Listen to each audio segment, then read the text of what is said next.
The night was cruelly cold, the kind of winter evening that swallowed sound and coated the world in silence.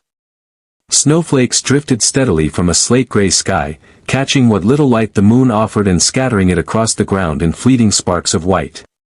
Against this frozen backdrop stood the sprawling Harrison estate, a fortress of wealth that loomed dark and aloof on the hilltop, its tall iron gates black against the snow. At the gates, small fingers clung to the metal bars, trembling not only from the frost but from hunger. A little black girl, no more than 7 years old, stood alone in the biting wind.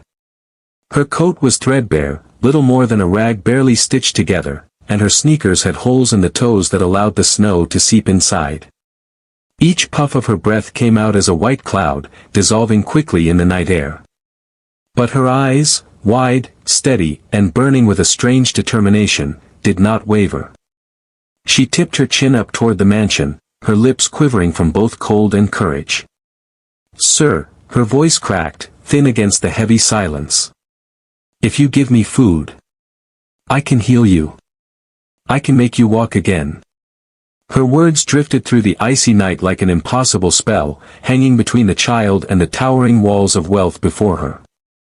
Inside the mansion, behind a tall window veiled in frost, Robert Harrison sat in his wheelchair, staring out into the snow the way a man stares at ghosts. Late 50s now, hair gone silver at the temples, his frame was sharp and bony beneath the fine wool blanket draped across his legs. 20 years had passed since a brutal accident crushed his spine, leaving him paralyzed from the waist down.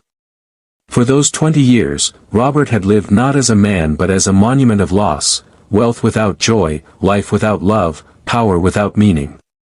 When he first heard the faint cry carried on the wind, he thought it a trick of his memory, another hallucination brought on by solitude. But when he turned his head, the silhouette of the child came into view through the drifting snow. Small, ragged, fragile, yet unafraid. He let out a bitter laugh that echoed hollowly in the empty room. "Heal me," he muttered under his breath, the corners of his lips twisting into something between a smile and a snarl. He wheeled himself closer to the window, his motion stiff, his hands gripping the chair's wheels with practiced weariness. The girl was still there, pressing her face against the bars, her breath fogging the cold metal.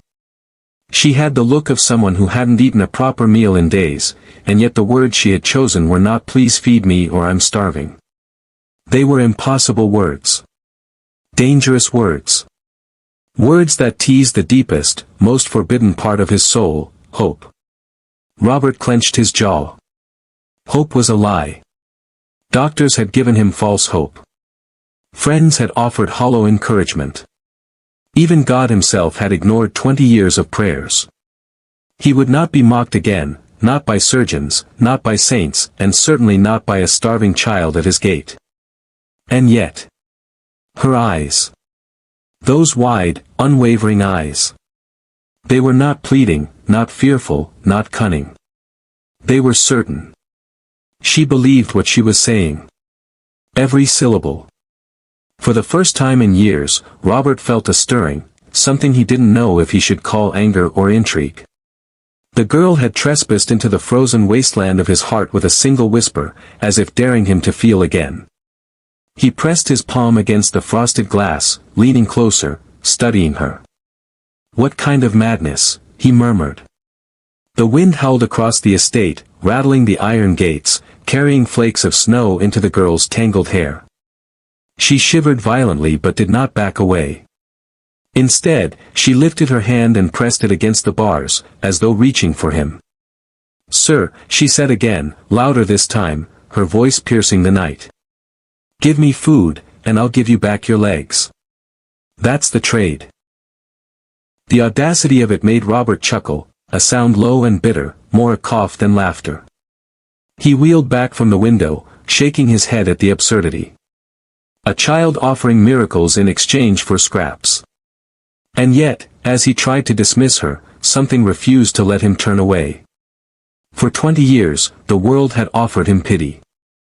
This child, half frozen and desperate, had offered him a challenge. It was ludicrous. It was insulting. It was dangerous. Because some part of him, some weak, broken part, wanted to believe her. The mansion seemed to lean in on him, the paintings staring, the chandeliers gleaming like judgmental eyes. He muttered to himself, "It's nonsense. Pure nonsense." Still, he found his hands gripping the wheels of his chair again, turning back toward the window.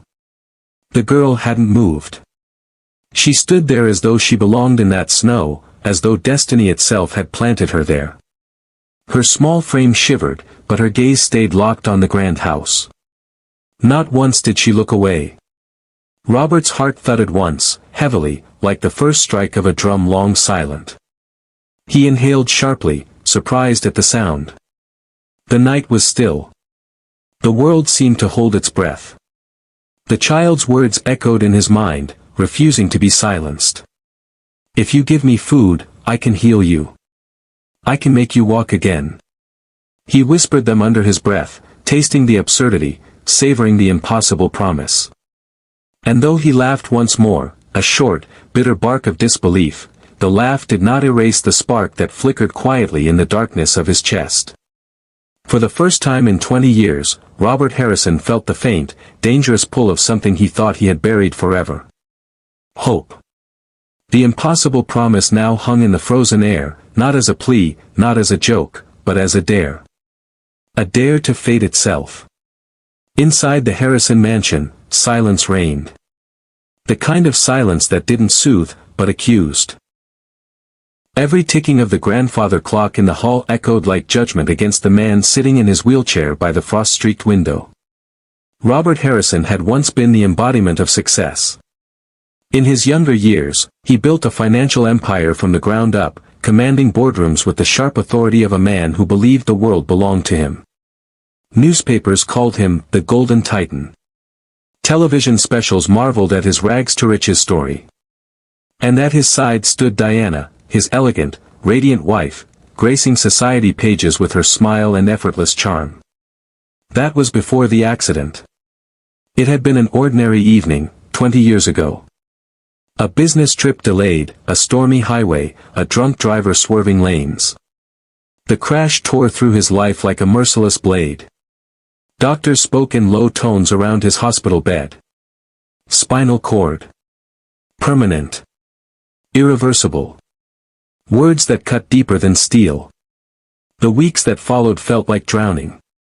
His legs, once strong, once proud, were reduced to unresponsive weight beneath the sheets. He raged at the walls, cursed at nurses, shoved away Diana's trembling hands when she tried to comfort him.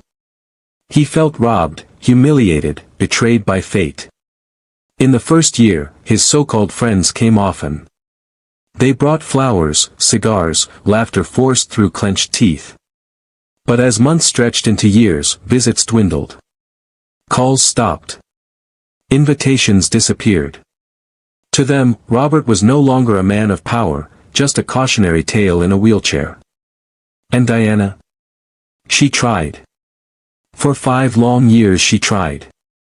She endured his bitterness, his cutting words, the icy way he turned from her touch. But eventually, her patience frayed. One morning she packed her things, her eyes red from sleepless nights. "I can't live in this prison with you anymore," she whispered. He didn't stop her. He didn't even turn to look as the door shut behind her. He only stared at the wall, hollow, as the last warmth of his world walked away. His mother, Eleanor, made the longest effort. She called often, visited with home-cooked meals, urged him to find new purpose. But Robert, proud to the point of cruelty, pushed her away too. "I don't need pity," he snapped once, his voice like ice. After that, her visits grew less frequent, her voice on the phone smaller, until eventually even she faded into polite silence. The mansion, grand, lavish, meant for parties and laughter, became a tomb. The chandeliers gathered dust. The dining hall, built for 50 guests, had not seen more than one plate set in decades. Priceless paintings lined the walls, but he had long since stopped noticing them. He told himself he didn't care. He had wealth. He had privacy. He didn't need anyone. But every night, when the snow outside muffled the world, and the vast rooms echoed only with the whir of his wheelchair, Robert felt the truth gnaw at him: he was alone. Entirely, brutally alone. And alone, he had grown bitter. He despised his own reflection, despised the pitying glances from strangers when he rarely ventured outside. Worst of all, he despised the weakness that tethered him to the chair, the reminder that he was no longer a man of power, only a relic of what had been. He had considered ending it more than once. The thought came quietly, late at night, when the emptiness pressed too heavily against his chest. But he lacked the courage, or perhaps he lacked the will. Instead, he lingered on, year after year, a ghost in a palace. That night, as the snow fell endlessly, Robert wheeled himself through the dim halls, his mind replaying the memories that cut him deepest. He could still recall the sensation of walking, his feet against the earth, his legs carrying him upstairs two at a time, the freedom of motion.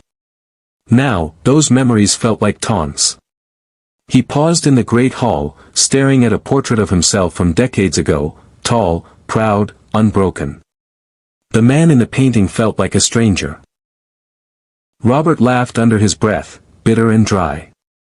"Look at you," he muttered to the empty room. "You thought money made you invincible." The mansion's silence answered back. He wheeled himself toward the window again, the one overlooking the gates. His breath fogged the glass as he leaned forward. And there she was still, the little girl, clutching the iron bars, her body trembling against the wind. Something in him tightened. He had seen beggars before. He had passed through city streets where hands reached out with desperate pleas. But never had he seen one stand so still, so stubborn, eyes locked on a place where they did not belong. She had dared to say she could heal him. The memory of her words prickled like fire across his chest. He should dismiss her. He should tell security to chase her off. He should turn away and forget her face like he had forgotten so many others. And yet, for reasons he couldn't explain, he didn't. Instead, Robert Harrison sat in his wheelchair in the hollow silence of his mansion, staring out at a shivering child in the snow, haunted by the impossible promise she had spoken.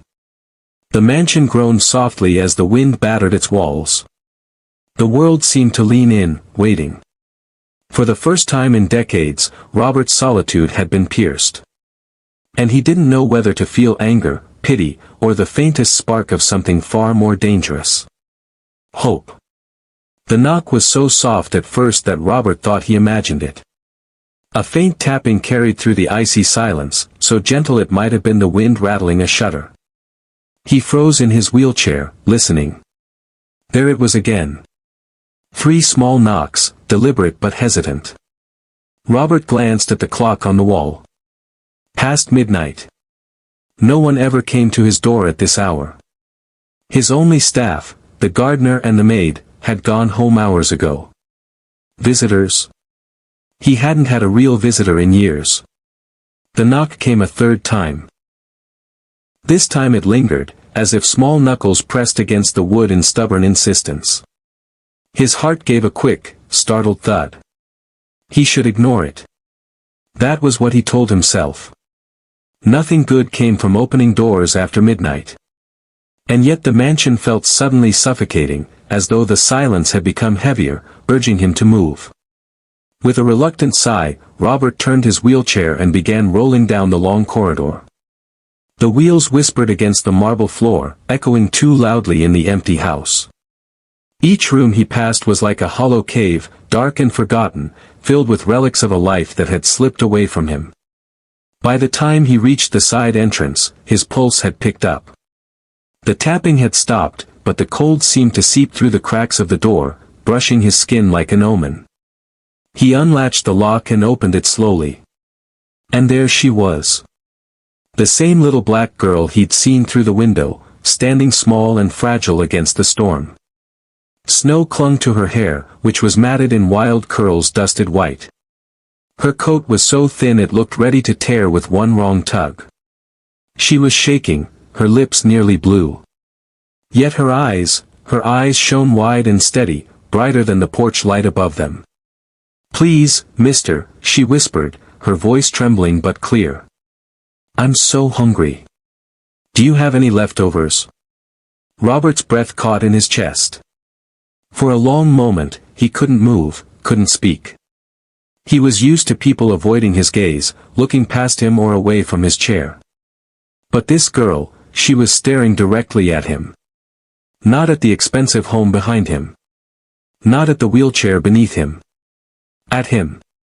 "What did you say earlier?" he asked, his voice rougher than he intended. She tilted her head, brushing wet curls from her face. "I said, if you give me food, I can help you. I can make you walk again." The words landed between them like thunder muffled under snow. Robert barked a laugh before he could stop himself, the sound brittle and sharp in the cold air. "Heal me. You." Her expression didn't flinch. She only nodded once, as though it were the simplest truth. "Yes, sir. Mama says kindness makes miracles. If you help me not be hungry, I'll help you not be sad and broken." Something cracked in him at those words. Not his spine, not his useless legs, but something deeper. For 2 decades, every doctor, every therapist, every so-called friend had wrapped their pity in complicated words and clinical explanations. None had spoken to him so directly, so innocently. He wanted to slam the door, shut her out, dismiss her foolishness. But his hand lingered on the knob. Her voice was so small, so sure, that it rooted him in place. Robert finally managed, "Child, do you know who I am?" Her eyes blinked up at him, clear as glass. "You're the man who lives in the big house. That's all." He stared at her, stunned. No mention of billionaire. No mention of power, of riches. Just the man in the house. The snow swirled harder around them, tugging at her thin coat. She shivered but did not step back. Instead, she reached into her pocket and pulled out something wrapped in a torn piece of newspaper. With trembling hands, she held it out to him. "I brought you a gift," she said. Inside the crumpled paper lay a single wilted flower, its petals bruised but stubbornly intact. Robert's throat tightened. For years, he had been showered with gifts, luxury watches, fine wines, empty tokens of business deals. None of them had touched him. But this fragile little offering, given by a starving child in the snow, seemed to pierce straight through his chest. He swallowed hard, words failing him. The girl tilted her head again, eyes wide and unshaken. "So, will you feed me, mister? And let me help you?" The mansion loomed silent behind him, waiting for his answer. Robert Harrison, paralyzed and bitter for 20 years, sat at the threshold of his lonely empire, staring at the impossible promise before him. And though he laughed again, a dry, disbelieving sound, the laugh could not hide the spark that had already lit inside him. Robert wheeled himself back from the doorway, motioning faintly for the girl to step inside. She hesitated only a moment before crossing the threshold, clutching her little bundle of newspaper as though it were treasure. The sudden warmth of the mansion hit her, and she closed her eyes briefly, exhaling a cloud of relief before looking around in awe.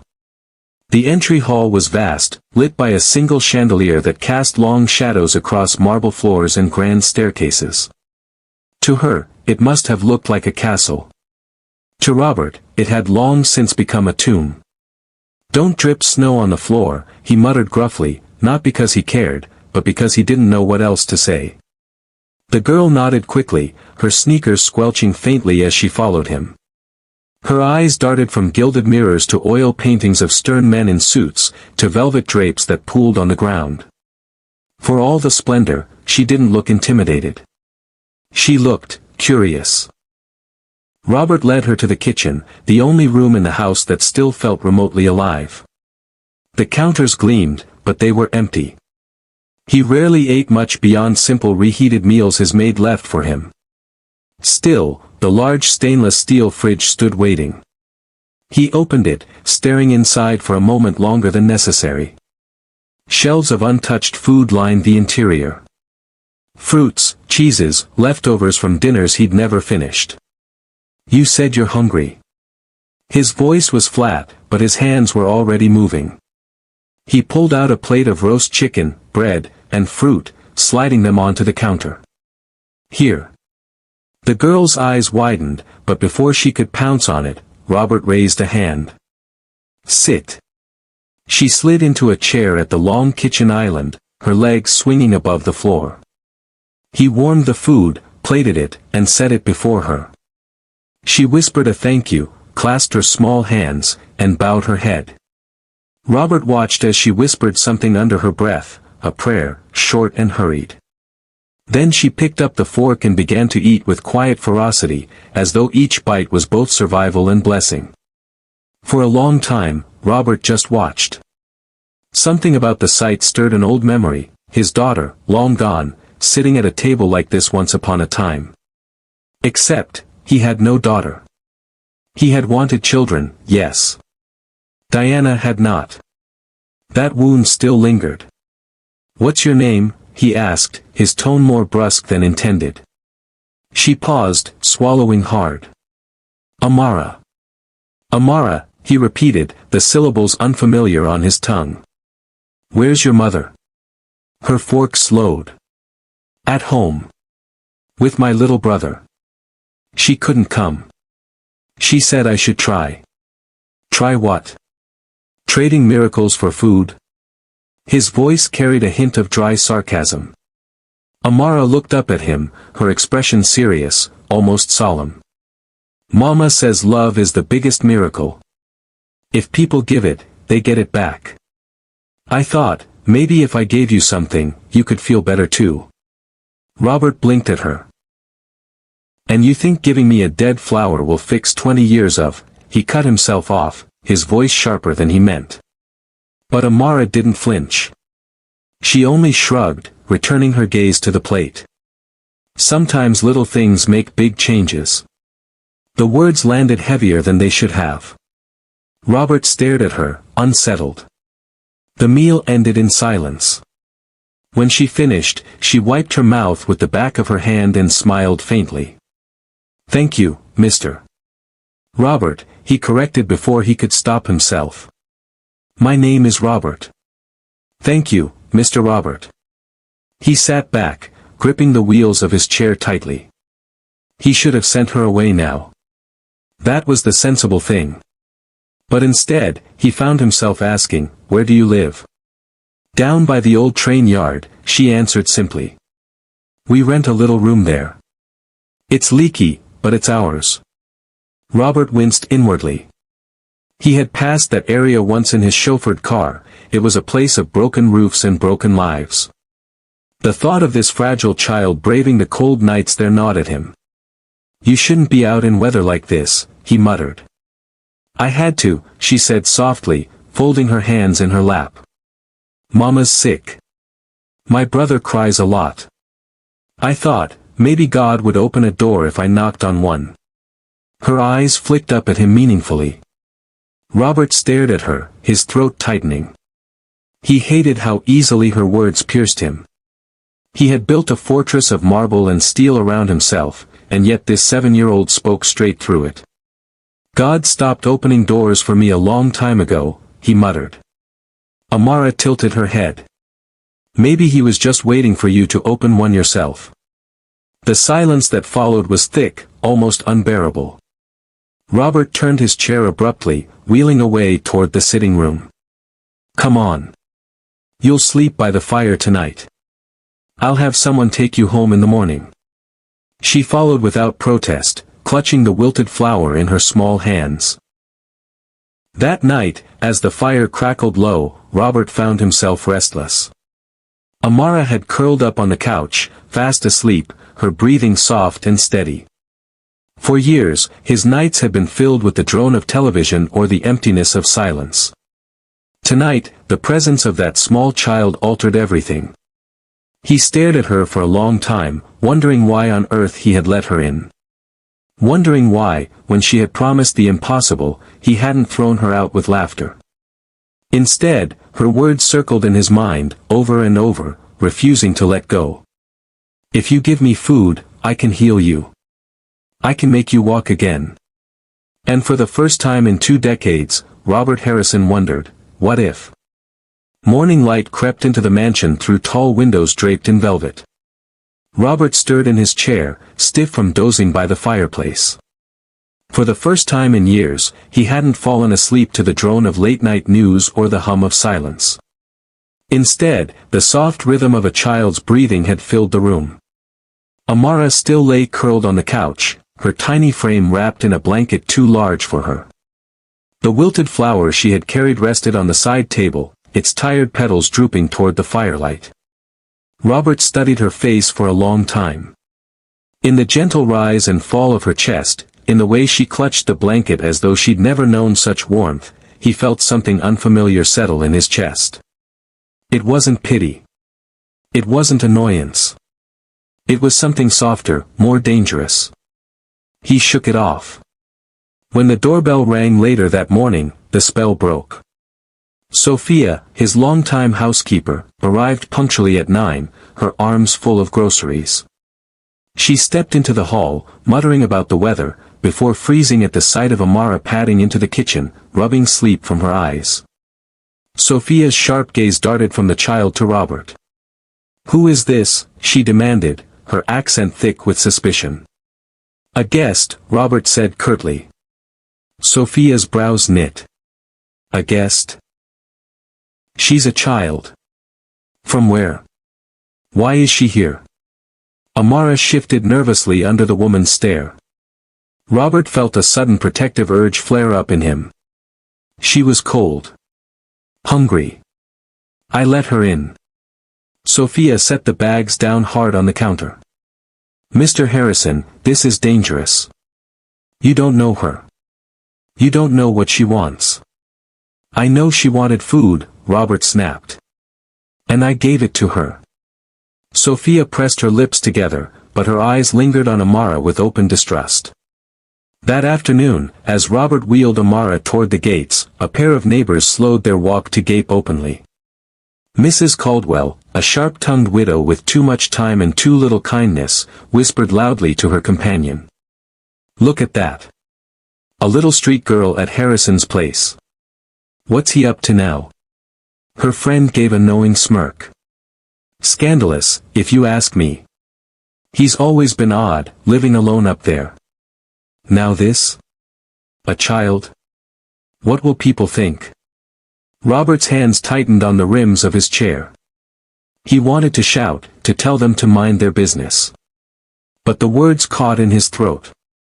Their eyes weren't on him, they were on Amara, dissecting her as though she were a stain on the white snow. Amara, however, didn't cower. She looked back at them steadily, chin lifted, before turning to Robert with a faint smile. "People always talk, Mr. Robert. Mama says words don't break bones." Her bravery shamed him. When they reached the cramped little room by the train yard, Amara's mother was waiting. Eleanor was a young woman still, but weariness carved lines into her face. She stiffened the moment she saw Robert in his chair, her arms crossing tightly.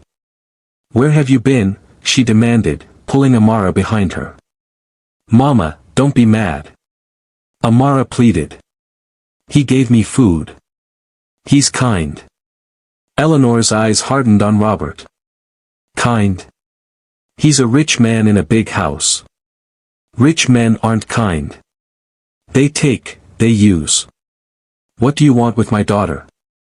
The accusation stung more than Robert expected. He straightened in his chair, his voice clipped. "I wanted nothing. She knocked at my door in the snow. I offered her a meal." Eleanor's expression remained guarded. "And what did she promise you?" Robert froze. The memory of Amara's words, "I can heal you," burned in his mind. He glanced at the little girl, who stood silently now, eyes wide with fear that her secret might be exposed. "She promised nothing," Robert said firmly. "Only thanked me. That's all." Eleanor studied him, skeptical. Finally, she pulled Amara close and muttered, "Stay away from him. We don't need charity wrapped in chains." Robert left without argument, but the sting of her words followed him all the way back to his mansion. Days passed. Amara returned, sometimes with timid knocks, sometimes boldly slipping past Sophia's protests. She brought with her little things, drawings scrawled in colored pencil, a song hummed under her breath, a half-broken toy she insisted Robert keep so you won't be lonely. Sophia confronted him one evening, her patience gone. "This cannot continue," she said sharply as she set down his dinner tray. "People are talking. They say you've lost your mind. That you're keeping some poor child here." "Let them talk," Robert replied coldly. "They'll call it exploitation. Worse." Sophia's voice dropped, heavy with implication. "You know how this looks." Robert's hands stilled. He looked at her, his jaw tightening. "It looks like a man letting a hungry child eat. Nothing more." But Sophia only shook her head, muttering in her native tongue as she left the room. The world outside grew louder. Neighbors whispered, journalists sniffed around, and finally, Eleanor stormed to the mansion gates one afternoon, fire in her eyes. "You will not see her again," she declared, her voice sharp enough to cut the air. Amara clung to her hand, protesting, but Eleanor silenced her. "You think I don't know how people like you use people like us?" Eleanor spat. "First food, then favors, then," she broke off, her voice trembling with fury. "Not my daughter. Never." Robert's throat constricted. He had no defense, no words sharp enough to pierce her wall of anger. He wanted to tell her it wasn't like that. That Amara had given him something no one else had in decades, the faintest flicker of life. But Eleanor was gone before he could speak, dragging Amara down the snowy road, her small face twisted in sorrow as she looked back at him. The gates slammed shut, and Robert was left once more in silence. Except this time, the silence felt unbearable. That night, Robert wheeled himself to the window, staring out at the empty street. For years, he had despised company. Now, the absence of a 7-year-old girl gnawed at him like hunger. The words of his housekeeper, the whispers of neighbors, the fury of Amara's mother, all pressed in on him, suffocating. The world was pushing back, determined to rip away the fragile thread of hope that had begun to weave through his heart. And Robert Harrison, for all his wealth and pride, felt powerless against it. For 3 long days after Eleanor's outburst, Robert sat in his mansion with the curtains drawn. The house was quieter than ever. Sophia moved stiffly around him, her disapproval thick in the air, and he let her words rattle in his head without reply. But on the 4th evening, just as snow began to fall again, a soft knock echoed at the side door. He wheeled himself toward it with something dangerously close to urgency. When he opened it, there she was, Amara, her cheeks pink from the cold, her smile small but stubborn. "I told Mama I was going to the market," she admitted in a rush, slipping inside. "But I came here instead." Robert exhaled, a tension he hadn't even known he carried loosening from his shoulders. "You shouldn't be here," he said sternly. She tilted her head. "But you missed me." His lips pressed into a thin line. He didn't answer, but she grinned anyway, as though she'd caught him in a truth he couldn't admit. That evening, after she had eaten, Amara sat cross-legged on the rug by the fire. She pulled out a small notebook from her pocket, its cover worn and its pages filled with childish scrawls. "Draw with me," she said, holding out a stub of a pencil. Robert frowned. "I haven't held a pencil for anything but signatures in years." "Then this is your chance to practice." With a reluctant huff, he wheeled closer, taking the pencil. His hand trembled slightly as he pressed it to the paper. His first lines were clumsy, uneven. Amara giggled softly. "It's supposed to be a flower," he muttered. "It looks like a dragon," she teased. And then, for the first time in decades, Robert laughed. Not the bitter, barked sound he was used to, but a real laugh, startled and unguarded. The sound startled even him. Over the next week, their bond grew in small, unexpected ways. Amara hummed while helping Sophia in the kitchen, her little voice filling spaces that had known only silence. She insisted on playing hide-and-seek, forcing Robert to maneuver his wheelchair down hallways he hadn't traveled in years. She made him tell her stories of his childhood, interrupting with questions that tugged out long-buried memories. And one night, as she tugged at the old piano in the drawing room, Robert wheeled closer. Dust clung to the keys. His late wife used to play it, long ago. He hadn't touched it since. "Play something," Amara urged. "I can't," he said quickly. "Yes, you can. Your hands still work." The words cut through his excuses. With trembling fingers, he pressed a key. The note rang out, hesitant but clear. Then another. And another. The melody stumbled but began to form, weaving faintly through the room. Amara swayed, clapping softly in time, her face glowing with encouragement. Robert felt something stir inside him, something dangerously close to joy. It was a few nights later, while Amara was chattering on about her school lessons, that it happened. Robert shifted in his chair, reaching for a blanket that had fallen to the floor. His foot brushed against it. His foot. For a heartbeat, he froze. He had felt it. Not just the vague tingling of poor circulation, but a faint, unmistakable touch, the pressure of fabric against skin. His hands gripped the armrests so tightly his knuckles whitened. Amara noticed immediately. "What's wrong, Mr. Robert?" Slowly, he whispered, "I felt something." Her eyes widened. "See? I told you. The miracle's starting." Robert shook his head quickly, refusing to let the hope swell. "No. No, it's nothing. Just nerves misfiring. Doctors said it happens sometimes." But his voice lacked conviction. Because deep down, he knew this was different. From that night on, he became hyper-aware of every sensation. A twitch in his thigh. A flicker in his calf. The warmth of the fire seeping faintly into his toes. They were small things, so small he might have dismissed them years ago. But now, each flicker felt monumental. And Amara noticed everything.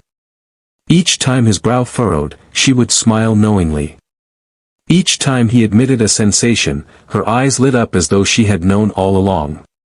"Mama says faith is like planting seeds," she told him one evening, her voice soft as she tucked the wilted flower into a vase. "You don't see the roots growing, but one day the flower blooms. That's what's happening with you." Robert stared at her, torn between disbelief and wonder. For years, hope had been his enemy. Now, it was creeping back, uninvited, unstoppable. Sophia noticed the change too. She muttered under her breath as she worked, eyeing Amara with suspicion. "This child is filling your head with nonsense," she warned him one morning.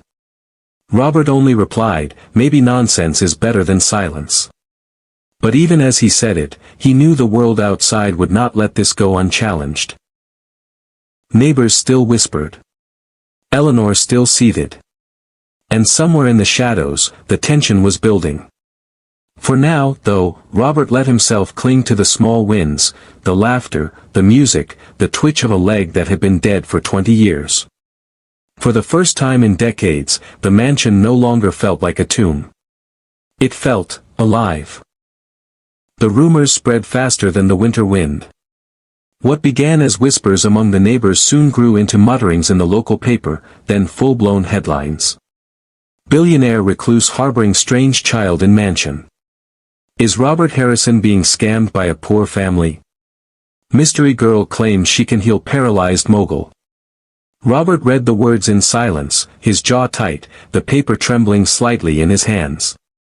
For years, the press had ignored him, his name buried under newer scandals, fresher gossip. Now, because of a child, they were clawing at his gates again. Amara found him staring at the paper, his face like stone. She climbed onto the chair beside him, peering at the bold black letters. "They're lying," she said firmly. "They don't know you. They don't know us. Robert swallowed hard, forcing a bitter laugh.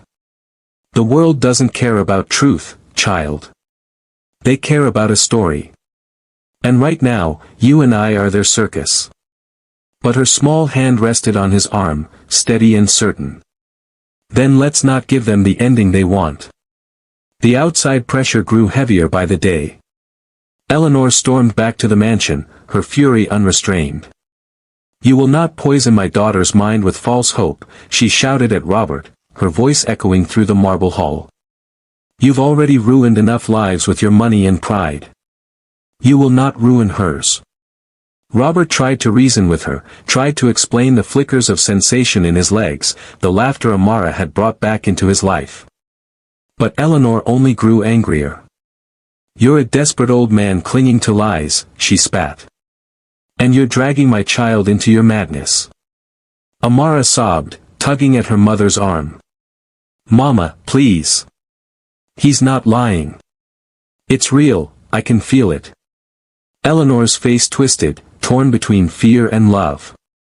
At last she wrenched Amara away, leaving Robert hollowed in the silence once more. But the deepest betrayal came not from the world outside, but from within his own walls. Sophia, his housekeeper of 15 years, who had scolded him like family and cared for him through long nights of bitterness, stood before him one evening with folded arms. I won't stand by and watch this, she said, her voice tight. This girl and her mother are using you. They see your loneliness, your weakness. They will bleed you dry. Robert's eyes hardened. Enough, Sophia. She is a child, not a thief. She is their child, Sophia pressed. Do you know what people say? That they've bewitched you. That the mother plans to take everything when you die. His hands gripped the wheels of his chair. Get out. Sophia's eyes widened. What? I said get out. His voice thundered through the room, shaking dust from the chandeliers. I don't care what you think you've seen. Leave. Now. Tears welled in her eyes, but her jaw stayed set. One day you'll see I was right, she whispered. And then she was gone. The slam of the door echoed like a coffin lid closing. In the days that followed, the mansion grew colder, not from the snow outside but from the poison of doubt gnawing at Robert's heart. Was Sophia right? Was Eleanor right? He tried to hold on to Amara's laughter, her words of faith, the twitch of his toes beneath the blanket. But the headlines screamed louder. The neighbors stared harder. And in the deepest hours of the night, when the house fell silent again, he began to wonder if he had been a fool all along. The breaking point came on a bitter morning when Amara arrived with tears in her eyes. They said we have to move, she whispered, her small hands trembling. The landlord said we can't stay anymore because of the newspapers. People think Mama is taking your money. They're angry. Robert's heart clenched. Where will you go? I don't know, Amara admitted. Mama says maybe another town. But I don't want to leave, Mr. Robert. I don't want to leave you. He reached for her, his hands shaking. Then don't. Stay here. Her eyes widened. With you? Yes. Both of you. There's space in this tomb of a house. You deserve better than a leaky roof and a world that hates you. For a heartbeat, hope lit her face. But then her gaze fell, shadowed by guilt. Mama won't agree. She says you'll get hurt worse if we stay. She says people like us and people like you, we're not meant to belong. The words carved into him like knives. Robert lowered his voice, rough and raw. Do you believe that? Amara shook her head fiercely. No. I believe we belong. But when she slipped away that evening, he feared it would be the last time he saw her.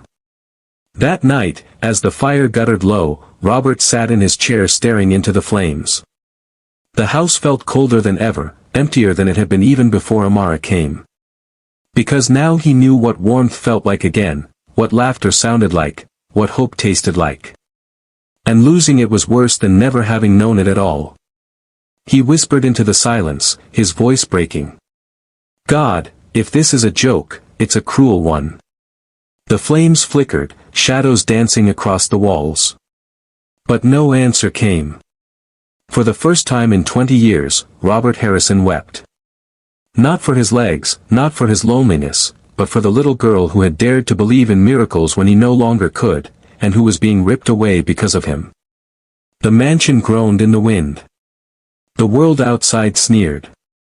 And Robert, the man who once commanded empires, sat powerless in the darkest hour of his life. The storm had been building for weeks, and when it finally broke, it came not as whispers but as thunder. Robert Harrison was summoned to court.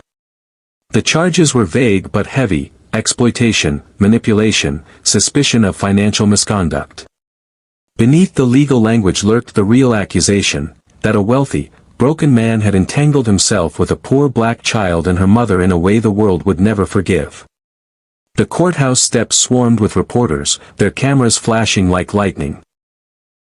Headlines screamed from every paper. Billionaire's miracle child scandal. Paralyzed mogul duped by street girl. Love or fraud? Inside the courtroom, the air was electric with judgment. Strangers packed the benches, craning their necks for a glimpse of the fallen titan. Robert wheeled himself forward slowly, his hands stiff on the rims.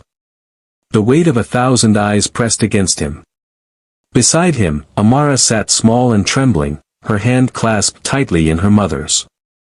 Eleanor's expression was a fortress, hard, protective, unwilling to break. The prosecutor waited. At last, the judge turned to him. Mr. Harrison. The court must have clarity. Do you claim this child truly healed you? The silence was crushing. Robert felt the weight of every eye, every camera, every whisper.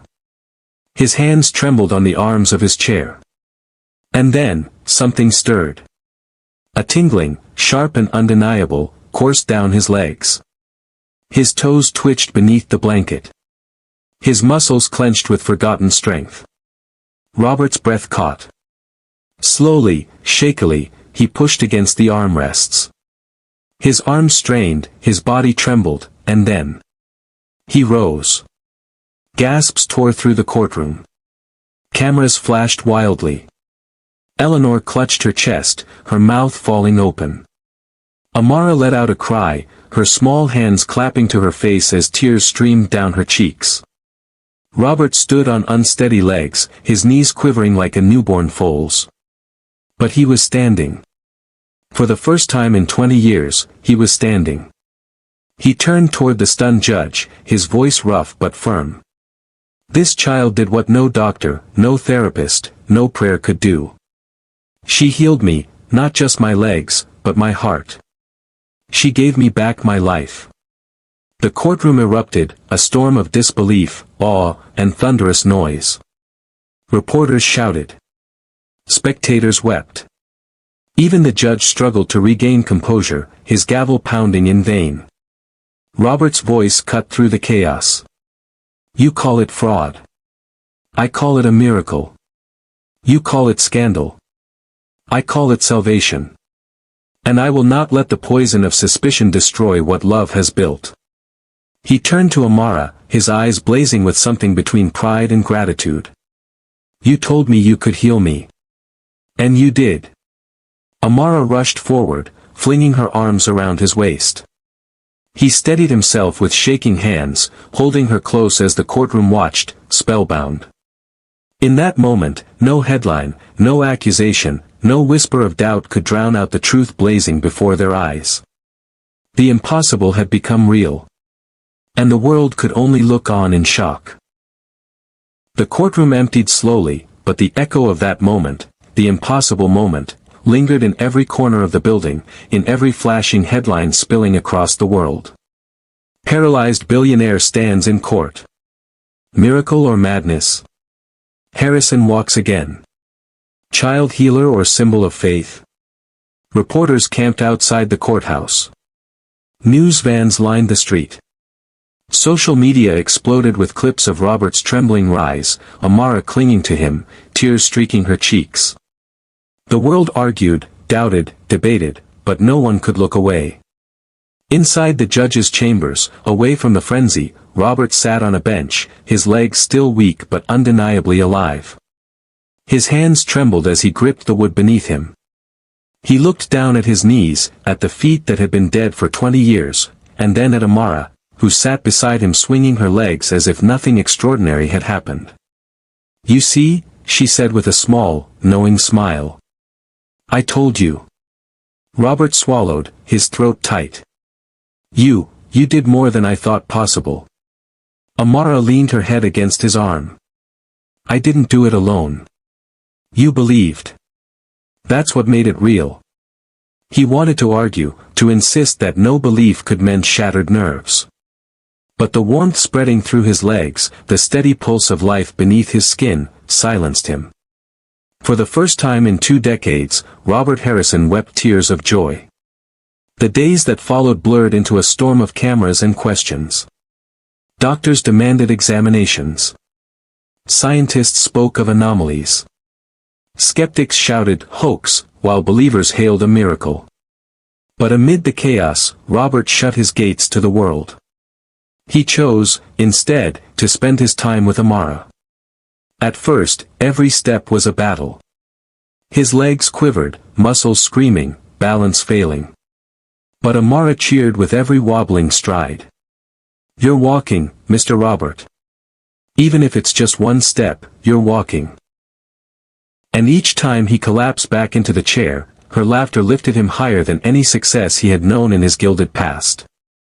Soon, he no longer needed the chair to cross the drawing room. Weeks later, he managed the staircase, slowly, clinging to the banister, but standing tall at the top with Amara jumping and clapping below. "See," she beamed. "Told you miracles take time. But they always bloom." Eleanor, too, softened. At first she hovered warily, waiting for Robert to prove unworthy of her daughter's faith. But as she watched him stumble, sweat, and rise again, as she saw the tenderness with which he treated Amara, her suspicion melted into reluctant respect. One evening, she approached him quietly in the fire-lit hall. "You love her, don't you?" she asked. Robert met her gaze, steady. "She saved me. How could I not?" Eleanor's eyes glistened.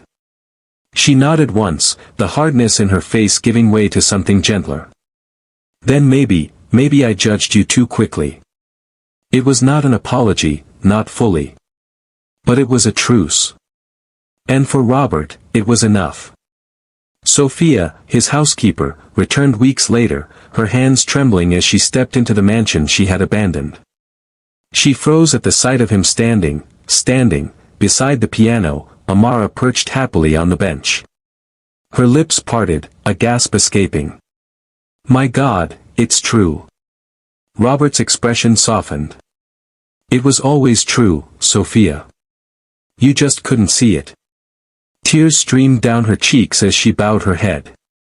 "Forgive me."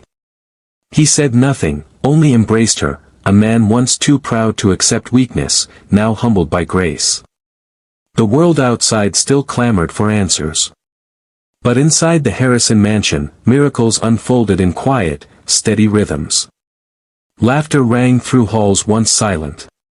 The piano's keys sang again. The gardens bloomed under Amara's careful hands. And Robert Harrison, once a man entombed in bitterness, now walked the length of his estate each morning, his hand never far from Amara's small one. He no longer cared whether the world believed. He knew. The miracle was not merely that he walked. The miracle was that he lived again. Spring came early that year. The snow that had blanketed the Harrison estate melted into soft grass, and for the first time in decades, the mansion's gardens bloomed with color. Tulips burst from the soil, roses unfurled, and birds returned to the trees with songs that filled the air. In the middle of it all, Robert Harrison stood tall on his own 2 feet, leaning lightly on a cane more for balance than necessity. Beside him, Amara darted between rows of flowers, her laughter spilling through the air like sunlight. Eleanor watched from the veranda, her arms folded but her expression softened. It had taken time for her walls to come down, but they had. Slowly, she began to see what her daughter had always known: Robert was not a predator or a fool. He was a broken man who had been given a second chance. That second chance extended beyond his legs. Where once the Harrison estate had been a fortress of silence, now it opened its doors. Robert funded programs for hungry children, turning his wealth into meals, shelter, and hope. The mansion became a place of gathering, its once empty halls filled with voices and laughter. Neighbors who had once sneered now stood humbled, bringing apologies and cautious friendship. Reporters who had once scoffed returned with tears in their eyes, documenting the transformation they could not deny. And through it all, Amara remained at the center, his miracle child, his compass, his reminder that love could break even the thickest walls of despair. One golden afternoon, Robert gathered the courage to stand before Eleanor in the garden. "I don't want to just be the man who was healed," he said quietly. "I want to be family. To you. To Amara. To your son." Eleanor's breath caught, her eyes widening. "Family?" "Yes," Robert said, his voice trembling with earnestness. "Not out of charity. Not out of debt. But out of love. Real, stubborn, saving love. Will you let me?" For a long moment, Eleanor's face was unreadable. Then her eyes glistened, and her shoulders lowered. "You mean that?" "With everything I have left," Robert replied.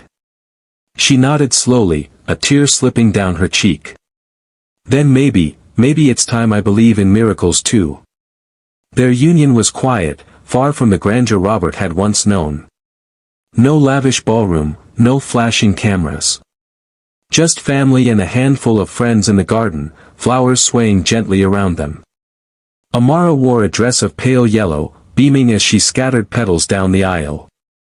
Eleanor's hand trembled as she clasped Robert's, her eyes shining with something she hadn't let herself feel in years: hope.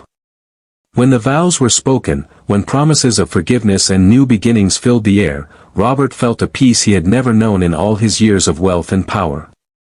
For the first time in his life, he was not defined by what he owned, but by who he loved. The story spread far beyond the mansion gates. Newspapers across the world shared it. From scandal to salvation, the miracle that changed Robert Harrison. Hungry child sparks healing in paralyzed mogul. Love stronger than wealth. It wasn't the miracle of walking again that captured hearts, it was the miracle of transformation. And Robert made sure the story didn't end with him. He established the Amara Foundation, a charity dedicated to feeding and housing children like her. He spoke openly of his journey, not as a tale of wealth regained, but as a testimony that healing begins with love. Communities once divided by suspicion began to bridge their gaps.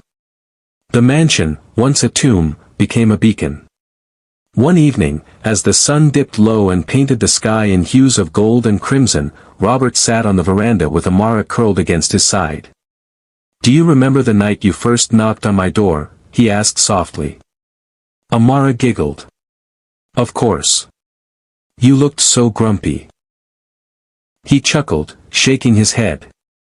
"And you looked half frozen." She tilted her head. "I told you I could heal you." "And you did," Robert whispered, his eyes shining as he gazed at her. "But not the way I expected. You gave me something no doctor, no fortune, no miracle ever could." "What's that?" she asked, eyes wide. "Love," he said simply. Amara smiled, leaning her head on his shoulder. As the sun sank beyond the horizon, painting the world in fire and gold, Robert Harrison, once a broken man in a chair, once a prisoner of his own bitterness, sat surrounded by family, laughter, and hope. And for the first time in his life, he truly understood what it meant to be alive.